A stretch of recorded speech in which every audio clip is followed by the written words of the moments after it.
by this governing equation, then when I pluck the string will vibrate forever. For example, when you guys married, when you visit this campus again and you look at the string is still vibrating, right? Because there is no energy loss. So, this is not possible. And the positive side, it's not possible. If you can invent some harp that can increase the amplitude exponentially, then you will be a rich man, right? Maybe you connected some car on the string, then the car will get a energy, exponentially increasing energy, right? That is nonsense, huh? Okay, so it's not possible. It's not physically acceptable.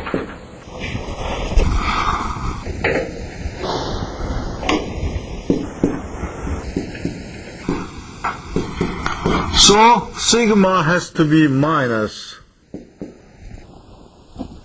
sigma square. In this case, the equation would look like this. The solution then look like Pt exponential what? J sigma C T and A, or try to emphasizing the amplitude has to be complex, I would write this. Or you may write this will look like A1 sine sigma Ct plus A2 cosine sigma Ct. And text use this notation.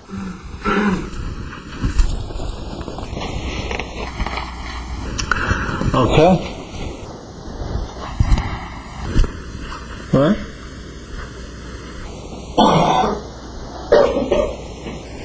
And what is this then?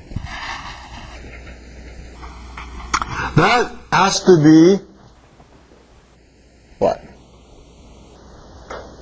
The rate of how often it changes with respect to time. What is it?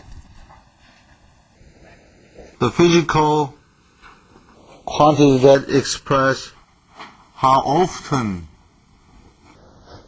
the vibrating oscillating time, what is it?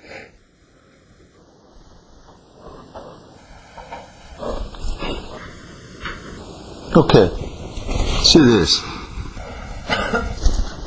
What is this? Frequency! Yeah, frequency. Oh, frequency. Yeah. So that is frequency omega, and omega is 2 pi. Okay. In fact, text start to analyze x instead of t, but we start with a t. It's the same. Okay. So now, yep.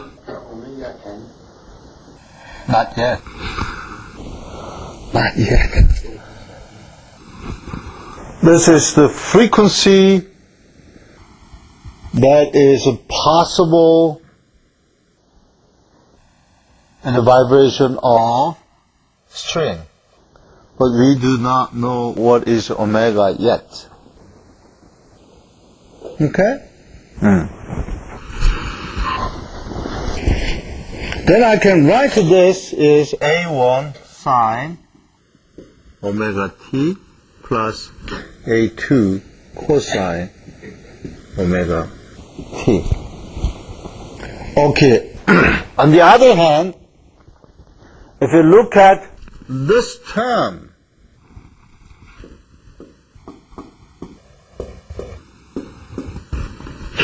that must be sigma squared too. Note also that Okay? Then, what we have,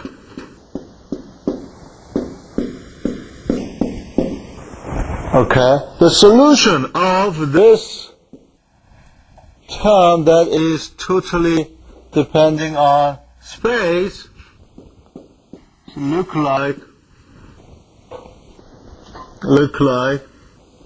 say B1 sine sigma x plus B2 cosine sigma x. Right? A B1 and B2 is arbitrary constant. Okay? This A1 and A2 can be determined by what has to do with time. For example, initial condition. When t equals 0, this term is 0, and this one is 1. Therefore, A2 expresses the initial displacement. And initial velocity, that is the rate of change of t, that is related with A1. Okay, so this A1, A2 is pretty much related with initial condition. Besides, it's B1 and B2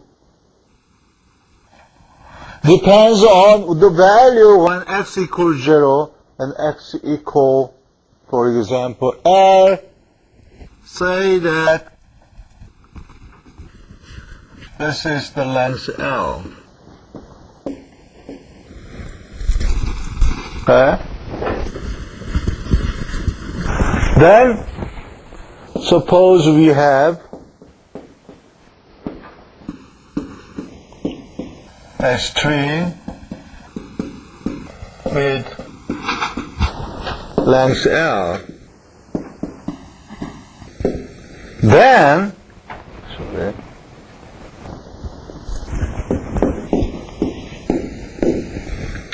x0 and xl, that is the displacement at x equals 0 and x equals L, must be what? For the half case? 0, right? Right? In fact, it is not 0, it's for the some instrument case. For the half, the end is rigidly fixed. So that is 0. You see, any musician did not solve the differential equation to understand how to play the guitar or how to play the violin or harp. They don't know the governing equation. They don't know the vibration problem. Right? We are strange guys who are attempting to understand the musical instrument mathematically. We are strangers. For instance, the famous violin maker in old days, Stradivarius, the family of Stradivarius. He did not solve the vibration of string problem mathematically, and he did not solve vibration of plate mathematically, but he certainly succeeded to make it one of the best violin in this world. In the present time, nobody can duplicate the violin he was invented by Stradivarius, for example. One guy who was studying the musical instrument with me, I'm sure he selected a very not appropriate supervisor. Because we are trying to understand the violin, Stradivarius violin mathematically.